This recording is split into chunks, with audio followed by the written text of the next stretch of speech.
کتنا مورال جو ہے وہ بلند ہوگا مسلم لیگ نون کا ان 40 الیکٹیبلز کے آنے کے بعد؟ اور یہ جس طرح سے بھی بات ہو رہی تھی کہ K P is not an easy target for P M L N, کس حد تک اتفاق کرتے ہیں؟ دیکھیں پی ایم ایل این کا ذاتی طور پہ تو ان کا اپنا مورال تو بلند ہوگا، ظاہری بات ہے، اور ان کو پکچر کیا جا رہا ہے کنگز پارٹی کے طور کے اوپر،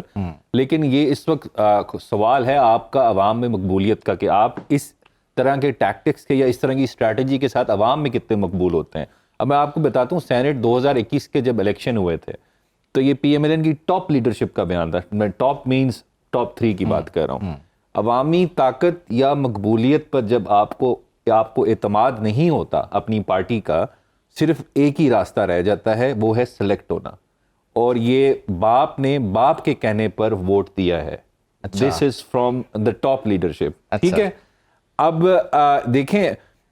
باپ پارٹی جو ہے نا، یہ بیسیکلی مریم نواز کا بیان اس سے ملتا جلتا ہے، جی سمجھ لیں، میں نام نہیں لینا چاہ رہا تھا، میں آپ کو صرف بتا رہا ہوں، ٹھیک ہے جی۔ تو یہ اب ان کے ساتھ بیٹھے ہیں، اب ان کے ساتھ وہ بیانیہ کہاں گیا، وہ سیولین سپرمیسی کے دعوے کہاں گئے، وہ کانسٹیٹیوشنل جو امپورٹنس کے ایشوز تھے،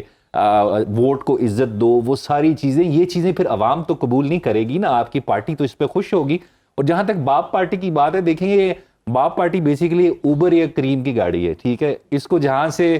کنٹرول ٹاور سے میسج آتا ہے یہ آپ بک کریں، وہ سواری اٹھانے آ جاتی ہیں، تو اب وہ پی ایم ایل این کو اٹھانے آ گئے ہیں، تو اس وجہ سے باپ پارٹی تو جہاں وہ جائیں گے وہ چلے گا اب ان کے ساتھ۔ اب لیکن آپ اگر یہ کہیں کہ اس سے پی ایم ایل این کی اپنی ذاتی طور پہ پولیٹکس یا عوام میں پذیرائی جو ہے وہ بحال ہوگی یا بڑھے گی، وہ بہت بڑا کویشچن ہے، اور میرے خیال سے وہ اور نیگیٹو ہوگی۔ اور جہاں تک دیکھیں مقبولیت اسی کی ہوتی ہے جو ایک بیانیہ لے کے چلتا ہے، نہ اس وقت آپ کے پاس نظریاتی کوئی چیز ہے عوام کو دینے کے لیے، نہ آپ کے پاس بیانیہ ہے، کیونکہ آپ مہنگائی جو 16 مہینے کی پی ڈی ایم کی گورنمنٹ ہے، سارا نزلہ اس کا آپ کے اوپر گرنا بھی چاہیے تھا، کیونکہ اسحاق ڈار صاحب اور مفتاح اسماعیل کی جو آپس کے جو ایشوز تھے اس سے پاکستان کی اکانومی، لیکن وہ کہتے ہیں مشکل فیصلے تھے، پاکستان ڈیفالٹ کر رہا تھا، ہمیں یہ مشکل فیصلے، وہ مشکل فیصلے جو 8 مہینے لیٹ ہوئے ہیں ان کی آپس کے ایشوز کی وجہ سے، اس کو وہ پاکستان نے سفر کیا، وہ پارٹی نے جو سفر ان کا کیا ہوگا وہ کرے، لیکن we are concerned with economy of Pakistan. So دیکھیں عوام نے جج کرنا ہے 16 مہینے کی آپ کی اکنامک پرفارمنس کیا تھی، یا چلیں وہ سائڈ پہ کر لیں، یا تو آپ کا جو بیانیہ تھا ووٹ کو عزت دو، اس میں آپ کو مقبولیت ملنی تھی، تو آپ کے پاس دونوں بیانیے نہیں ہیں۔ تو جہاں تک دیکھیں میاں نواز شریف صاحب کی بات ہے، یہ تو چوتھی دفعہ پوٹینشیل پرائم منسٹر آپ کے سامنے ان کو پیش کیا جا رہا ہے، پہلی دفعہ تو نہیں ہے کہ یہ ڈیل کر کے آ رہے ہیں یا ایک کنگز پارٹی کے طور پہ سامنے آ رہے ہیں، جیسے عدنان صاحب نے کہا۔ تو پھر ان کے لیے ایک چھوٹا سا شعر ہے جو میاں صاحب کی پالیٹکس کو سمرائز بڑا اچھا کر سکتا ہے، کہ تو اپنی شیشہ گری کا ہنر کرنا ضائع، میں آئینہ ہوں، مجھے ٹوٹنے کی عادت ہے۔ یہ احمد فراز صاحب کا شعر ہے، تو اس وجہ سے وہ ایک آئینہ ہے جو ان کو ٹوٹنے کی عادت ہے، تو ہر دفعہ یہی چیز ریپیٹ ہوگی۔ صحیح۔ دھرنا کیس کے حوالے سے معاملہ کیا آپ کو لگتا ہے کہ حتمی انجام تک پہنچے گا؟ خصوصی طور پر یہ جو اب کمیشن تشکیل دیا گیا ہے، کتنا یہ با اختیار کمیشن ہے، اور کس حد تک یہ انویسٹیگیٹ کر سکتا ہے اور ذمہ داران کو سامنے لا سکتا ہے؟ دیکھیں ابھی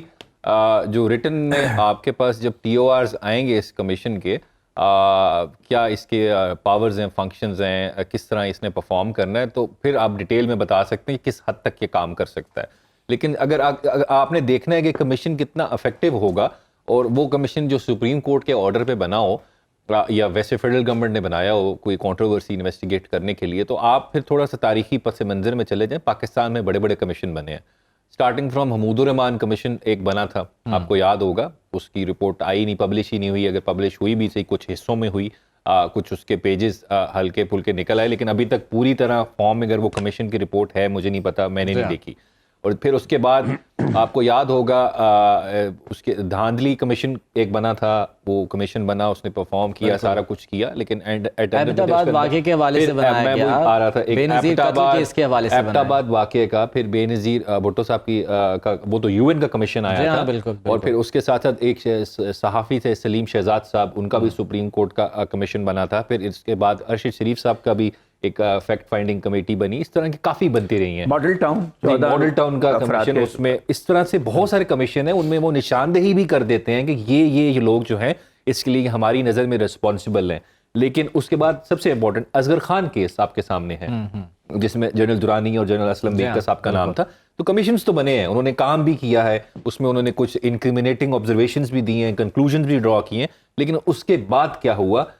وہ ابھی تک ایک معمہ ہے, بلکہ میرے خیال سے وہ فل سٹاپ ہی لگ گیا. تو اس میں اگر کچھ نام آتے ہیں اور کہا جاتا ہے کہ ان کے خلاف ایکشن لیں, تو ایکشن لیا جائے گا. اگر ہم تاریخی پن سے منظر دیکھیں, پریسیڈنٹس دیکھیں, تو ابھی تک ایسا کچھ ہوا نہیں ہے. تو مجھے بھی اس پہ زیادہ میں ہوپ فل نہیں ہوں. شاید اگر کرنٹ چیف جسٹس اس پہ ایکٹیولی اس کو پرسو کرے, کیونکہ ابھی تک ڈسپوز آف نہیں کیا, تو اس میں کوئی نتیجہ نکل آئے. لیکن آپ کو پتہ ہے ان کے پاس میرے خیال سے 7 8 9 مہینے رہیں گے, پھر وہ بھی ریٹائر ہو جائیں گے, تو پھر دیکھیں گے کیا ہوتا ہے.